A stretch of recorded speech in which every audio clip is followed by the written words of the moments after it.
Don't we all love this sound?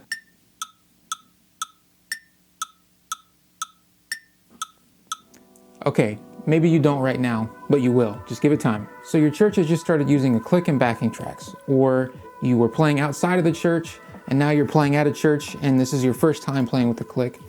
Or maybe you've been playing with the click for a few months or a few years, but it still feels uncomfortable. Don't worry, we've all been there. I've been playing in churches for a little over 16 years now. I would say about 10 of those have been with a click. And I remember when we first made the change, I'd be in a verse and it would feel really good. And then I get to the chorus and I'd be like, wait, this is too slow. It wasn't actually too slow. It was just I was playing that song too fast before. That can be pretty humbling as a drummer, but it does get better. Being 10 years in now, I can tell you that I love playing with the click, and playing without one is what feels uncomfortable for me now. So this video was inspired or suggested by a comment I got on another one of my videos, and also by a comment I saw in a worship drummers group on Facebook. And both of those were kind of coming at this issue from the same way of saying, I'm an experienced player, why is this so difficult for me? And the first point I want to get across here is that your experience is what is making this so difficult for you. You've been doing one thing one way for a long time, and now you're trying to do that thing a different way. So the longer that you've played without a click, the more uncomfortable it's going to be for you when you start playing with one. Unfortunately, there's no way to fast track experience, but there are things that you can do in your practice time at home by yourself and when you're on stage with your band, whether that's on a Sunday morning or a weekly practice, that'll make playing with the click way easier for you. And that's the way I'm going to structure this video. First, things you can do when you're practicing at home by yourself. Secondly, things that you can do when you're performing live with your band. So the first thing we want to do before we try to attack this problem is figure out the why behind the problem. And in my opinion, it's because you're losing the click. And I know what you're thinking. Obviously, I'm losing the click.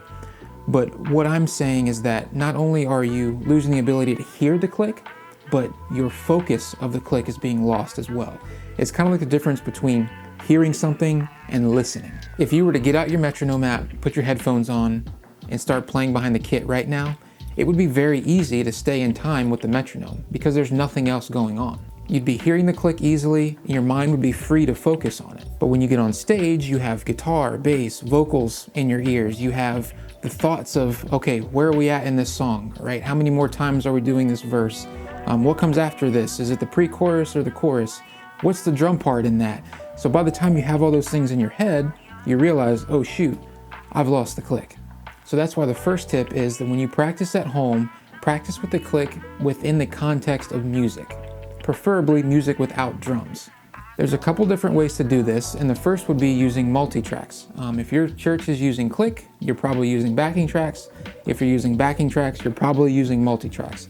They have a product called Rehearsal Mix, where you can either solo your part or take your part completely out of the mix. So you'll have just the other tracks, right? The guitar, vocals, the click, the guide in your ear, and you can practice and play along to exactly what you'll be hearing on Sunday morning. If you don't have that resource available, then you can just Google or go to YouTube and search drumless tracks with a click. There's a ton of them out there, but you basically want to get practice and experience staying on the click while also playing with a full band or a full mix. The second thing you can do at home is spend more time learning the song and the drum parts. You want to be completely prepared and comfortable playing the song. What this is going to do is free up space in your brain. If you don't have to actively be thinking and focusing on what am I supposed to play right here, what part of the song comes next, it's going to allow you to focus on the click a lot easier and lock into it. Now let's talk about what you can do when you're actually playing with your team, either on a Sunday morning or a weekly practice. And for this, I've got 4 things. Number 1, turn other things down. I know, that's crazy, right? But do you really need those harmonies? Do you really need to hear what the second acoustic guitar player is doing? No, you probably don't. Take an inventory of the stage and identify the essential things, right? Whatever lead instruments, lead vocals, make sure that you can hear those things. But then if there's stuff that you don't need, just turn those things down. You want to make sure that your click is sitting on top of your mix, right? Even your drums, your click should be on top of everything. Now the second thing, and this is something that I do, is turn the backing tracks up. If you're using click, you're probably using backing tracks too, and use that to your advantage because like the click, the backing track is a constant. It's not going to mess up, it's perfectly in time, and a lot of times there will be some sort of shaker or tambourine in there, or something percussive that will do wonders in keeping you on the click and on time. Number 3, add subdivisions to your click. So instead of a quarter note, do an eighth note. Instead of an eighth note, do a 16th note. Now this is one that you're gonna wanna run by your team first, because this is gonna affect all of them too. They'll hear this in their ears. But what this is gonna do is it's gonna remove the space in the click. And that space is ultimately where you're getting lost. Let's take 75 BPMs for an example. So you can hear there's a lot of space in there. Now let's change this to eighth notes. There's way less space in between these notes. It makes it way harder to get lost. Now here's 16th notes. This is a bit much, but if you were using a better click sound than that with better accents, it wouldn't be so bad in the mix. And that one's also dependent on the tempo. There at 75, once we got to 16th notes, it was getting a little iffy on if that was a little bit too much. But if you were doing a song that was, say 65 BPMs, you'd probably want 16th notes.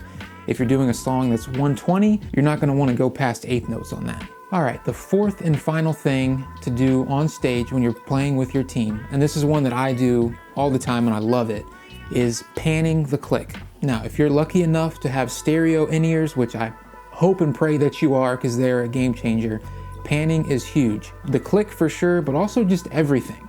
I like to think of the stereo field of my mix kind of like a highway, right? You have 3 lanes. You got the left, the center lane, and the right lane. And if you're trying to push everything in your mix right down that center lane, it's gonna get super muddy. You're gonna not be able to hear things, and you're gonna go to turn them up, but it's just gonna get worse.